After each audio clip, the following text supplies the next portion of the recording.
NDA मध्ये जे कोणी खासदार आमदार येतील मिहिर कोटेचा त्यांचा स्वागतच करणार आणि एका अर्थाने ते एनडीए मध्ये आले तर निश्चितच आम्ही सोबत काम करू आणि कशा प्रकारे ईशान्य मुंबईचा विकासाला आणखी चालना भेटेल त्या दिशेतच आमची पुढची वाटचाल असणार। संजय दिना पाटील यांनी शिवसेनेत अखेर प्रवेश केलेला आहे आणि शिवसेनेत त्यांच्या प्रवेशामुळे 2029च्या लोकसभेच्या निवडणुकीची चुरस आता वाढलेली आहे, कारण की गेल्या अनेक वर्षांपासून महायुतीकडून ही जागा भाजपकडे असलेली आहे। आपण बघितलेलं आहे, आधी मनोज कोटक असतील किंवा त्याआधी किरीट सोमय्या असतील, ही जागा त्यांच्याकडेच आहे, भाजप नेहमी ही जागा लढते। पण आता संजय दिना पाटील यांनी ठाकरे गटातून शिवसेनेत प्रवेश केल्यामुळे नेमकं आता 2029चं चित्र कसं असेल याबद्दल उत्सुकता वाढलेली आहे। आपल्याबरोबर मिहिर कोटेचा सर आहेत, जे 2024ला जी निवडणूक झाली त्या 2024च्या निवडणुकीमध्ये संजय दिना पाटील यांच्या विरोधात भाजपकडून उमेदवार म्हणून ते उभे होते। सर, आता संजय दिना पाटील हे शिवसेनेमध्ये आलेले आहेत, तुम्ही त्यांच्या विरोधात निवडणूक लढवलेली होती, पण आता महायुतीमध्ये ते आल्यामुळे एकत्र तुम्हाला काम करावं लागणार आहे किंवा एक सहयोगी म्हणून काम करावं लागणार आहे, तुमची प्रतिक्रिया काय आहे? सर्वप्रथम मी श्री संजय दिना पाटील यांचा एनडीए मध्ये स्वागत करतो, कारण एनडीएचे नेता हे या देशातले सर्वात मोठे नेते विकास पुरुष श्री नरेंद्र मोदीजी आहेत आणि नरेंद्र मोदीजी यांच्या नेतृत्वात ते आता काम करणार आहे, म्हणून मी त्यांचं मनापासून स्वागत करतो। मोदीजींचा काम म्हणजे राष्ट्रकार्य, राष्ट्र निर्मिती आणि त्या कार्यासाठी ते एनडीए मध्ये आलेले आहेत। दुसरी बाब म्हणजे की 2029 मध्ये आता चुरस झालेली तशा काहीच नाहीये। आम्ही भारतीय जनता पक्षाचे कार्यकर्ते आहोत, 35 वर्ष या पक्षात मला झाले आणि भारतीय जनता पक्षाचे कार्यकर्त्यांची एक संस्कृती आहे, ते पक्षाकडे कधीही काही मागत नाही आणि पक्षाने जे काही आदेश दिला त्याचा ते मनापासून स्वागत करतात आणि त्या दिशेतच त्यांची पुढची वाटचाल असते। हे करत करत आता मला 35 वर्ष झाले।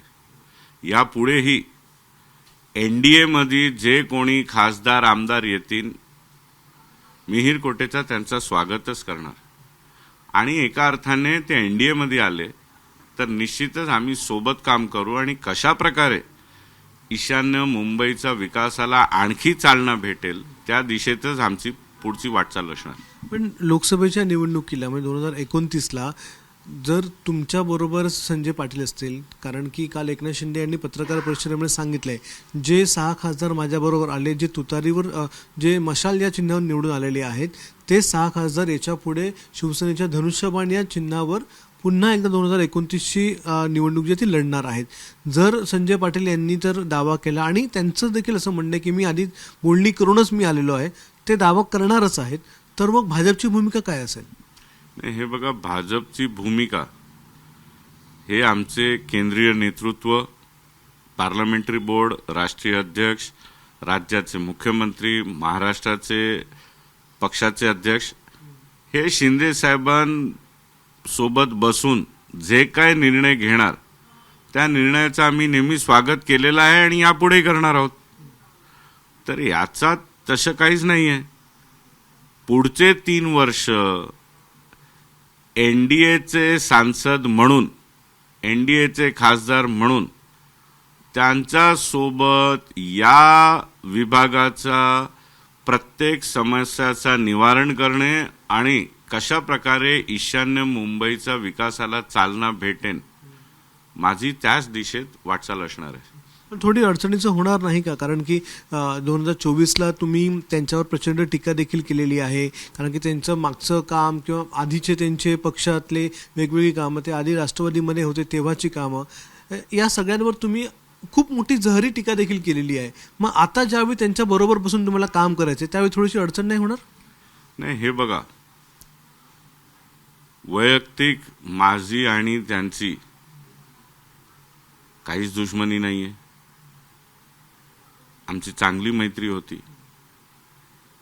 पण ज्या दिवशी ते शिवसेना उबाठाचे कॅन्डिडेट म्हणून उभे राहिले त्या पक्षाचे ज्यांनी 2019 मध्ये भारतीय जनता पक्षाला धोका दिला होता, तर ती वैचारिक लढाई होती आणि खूप अग्रेसिव्ह लढाई होती.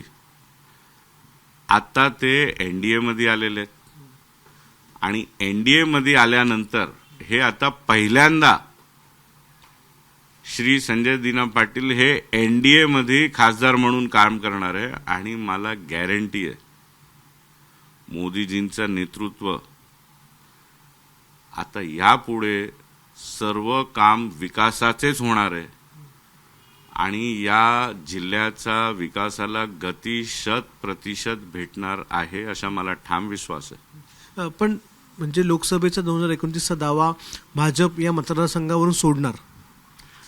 हे बघा, मी तुम्हाला आधी सांगितलं यावरती भाष्य करणं योग्य नाहीये, कारण याचा निर्णय आमचे केंद्रीय नेतृत्व, पार्लमेंटरी बोर्ड, राष्ट्रीय अध्यक्ष नितीन नबीनजी, महाराष्ट्राचे अध्यक्ष रवींद्र चव्हाणजी, राज्याचे मुख्यमंत्री श्री देवेंद्र फडणवीसजी हे सर्व मिळून घेणार आहे. आणि 2029 मध्ये काय निर्णय होणार आहे त्याची चिंता मी आज का करू. मला चिंता या पुढे 3 वर्षात फक्त आणि फक्त प्रत्येक नागरिक सुविधांमध्ये कसं आम्ही चांगलं काम करू शकतो, पुढच्या 3 वर्षात ईशान्य मुंबईमध्ये काय काय नवीन प्रकल्प आणू शकतो, कशा प्रकारे विकास कार्य जे ऑलरेडी हाती घेतलेत त्यांना 29च्या आधी आम्ही लोकार्पण करू शकतो. चिंता मला त्या बाबीची. अजून एक प्रश्न विचारायचा होता, कारण की आता डिलिमिटेशनचं विधेयक जे आहे ते राज्यसभा लोकसभेमध्ये मांडण्यात येणार आहे. 2027चं टार्गेट आहे. त्याच्यानं डिलिमिटेशन झालं तर मग या मतदारसंघाचे 2 भाग पडतील आणि त्याच्यामधला एक भाग हा भाजपला, एक भाग हा संजय पाटील यांना, असं होईल. हे बघा, हे सर्व इफ्स आणि बट्स आहेत, तर यावरती भाष्य करणं योग्य नाहीये. डिलिमिटेशन होणार, बिल पास होणार यावर माझा पूर्ण विश्वास आहे. आणि एकंदरीत मुंबईत, महाराष्ट्रात किती सीटा वाढतात, त्याचा डिलिमिटेशनची रचना कशी असणार ते एकदा अधिकृत पब्लिश झाल्यानंतर आपल्या सर्वांसमोर चित्र येईल. शेवटचा प्रश्न विचारतो. एक आकडेवारी समोर आलेली आहे, जे 6 खासदार हे शिवसेनेमध्ये गेलेले आहेत ठाकरे गटातून, त्यांची आकडेवारी आहे. त्यांनी गेल्या 2 वर्षात 3 वर्षात किती निधी खर्च केला याची संपूर्ण आकडेवारी आहे. संजय दिना पाटील यांच्या संदर्भात देखील आकडेवारी आलेली आहे. त्यांनी अत्यंत कमी निधी जो आहे तो खर्च केला असं आकडेवारी सांगते. मग निधीच्या कारणासाठी ते शिवसेना शिंदे गटात गेले असं त्यांनी सांगितलेलं आहे. नेमकं काय वाटतं? तुम्ही देखील या आतापर्यंत, आपण कालपर्यंतचा विचार करूया, कालपर्यंत तर ते तुमच्यासोबत नव्हते, आज ते तुमच्यासोबत आहेत, पण ईशान्य मुंबईचा विकास त्यांच्याकडे निधी असून त्यांनी केला नाही, त्यांच्याकडे निधी असून त्यांनी विकास कामं हाती घेतली नाहीत, असं हे जे चित्र आहे ते बघून तुम्हाला काय वाटतं? हे बघा, सर्वप्रथम हे तुम्ही म्हणतात मी काय हे आकडे बघितलेले नाहीये म्हणून त्यांचा विकास निधीवरती भाष्य करणं योग्य नाहीये. भविष्य मी तुम्हाला सांगू शकतो की जेवढे रखडलेले विकास कामं आहेत ते आता वेगाने पूर्ण होणार आहेत. आणि म्हणून यापुढे श्री संजय दिना पाटील हे एनडीए मध्ये आलेले आहेत आणि यापुढे विकास कार्याला वेगळी चालना भेटणार आहे आणि खूप गतीने सर्व पूर्ण होणार आहे, एवढं मी तुम्हाला सांगू शकतो. विकास कामं रखडलेली होती. किती विकास कामं वेगवेगळ्या कारणाने रखडलेली असतात, त्याचं कारण फक्त निधी नसतो. काही विकास कामं, आज राज्याचे मुख्यमंत्री आमचेच नेते आहेत, तरी बरेच विकास कामं हे वेगवेगळ्या प्रश्नांमुळे रखडलेले असतात आणि आम्ही सातत्याने पाठपुरावा करून त्यांचे सर्व वेगवेगळ्या विभागाने क्लिअरन्स आणून ते लवकरात लवकर कसं पूर्ण करता येईल त्या दिशेने वाटचाली करतो. आणि मी त्याच संदर्भात सांगितलं की यापुढेही श्री संजय दिना पाटील हे एनडी मध्ये आल्यामुळे ईशान्य मुंबईचा विकासाला नवीन चालना भेटणार आहे. धन्यवाद सर आमच्याशी बातचीत केल्याबद्दल. तर संजय दिना पाटील हे शिवसेनेत आलेले आहेत, ते धनुष्यबाण या चिन्हावर 2029ची निवडणूक लढतील असं देखील काल एकनाथ शिंदेंनी सांगितलं. पण ही जागा भाजपकडे असल्यामुळे नेमकं 2029चं चित्र कसं असेल याबाबत अजून अस्पष्टता आहे. आतापासूनच त्या संदर्भाने चर्चा सुरू झालेली आहे. पण जर डिलिमिटेशनचं गणित आलं, जर ते विधेयक आलं, डिलिमिटेशन झालं, तर मात्र हा प्रश्न सुटेल अशी देखील शक्यता सांगितली जाते. कॅमेरामन विनयसह अक्षय भाटकर, एबीपी माझा, मुंबई. एबीपी माझा, उघडा डोळे बघा नीट.